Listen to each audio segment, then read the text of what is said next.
شرفتم حفل السمر مثل کیا bank account میں پڑی رقم پر زکوٰۃ ہے چاہے وہ استعمال نہ ہو رہی ہو؟ ہاں دیکھیے، رقم کہیں بھی بینک میں پڑی ہو، گھر میں پڑی ہو، جیب میں ہو، ہر قسم کی رقم پر زکوٰۃ ہوتی ہے۔ کیا موبائل ایپس جیسے جیز کیش یا ایزی پیسہ کی رقم پر زکوٰۃ ہے؟ جی ہاں۔ کیا پرائز بانڈز پر زکوٰۃ واجب ہے؟ جی ہاں، اس کی اصل ویلیو پر زکوٰۃ واجب ہے۔ اگر سونا زیور کی شکل میں استعمال ہو رہا ہو تو کیا پھر بھی زکوٰۃ ہے؟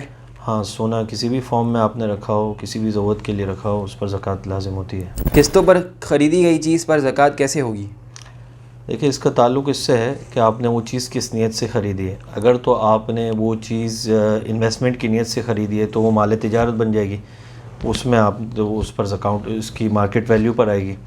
اور اگر آپ نے استعمال کی نیت سے خریدی ہے اور وہ سونا چاندی اور مال تجارت نہیں ہے، یعنی اگر آپ نے استعمال کی نیت سے، رینٹ پر دینے کی نیت سے خریدی ہے تو اس پر زکوٰۃ نہیں آئے گی۔ کیا زکوٰۃ کسی طالب علم کی فیس ادا کرنے میں دی جا سکتی ہے؟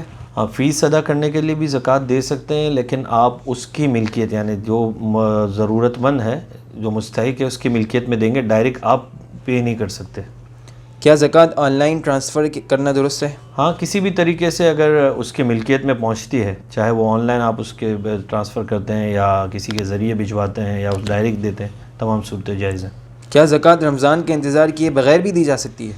جی ہاں، آپ پورے سال تھوڑی تھوڑی کر کے زکوٰۃ دے سکتے ہیں، رمضان سے پہلے بھی دے سکتے ہیں، اور بعد میں جب جس ڈیٹ کو آپ کیلکولیٹ کریں گے اس میں آپ دیکھ لیں گے میں کتنی دے چکا ہوں۔ اگر کم دی ہے تو مزید دے دیں گے، اور اگر زیادہ دے چکے ہیں تو وہ آپ کے لیے آئندہ کے لیے ایڈوانس ہو جائے گی۔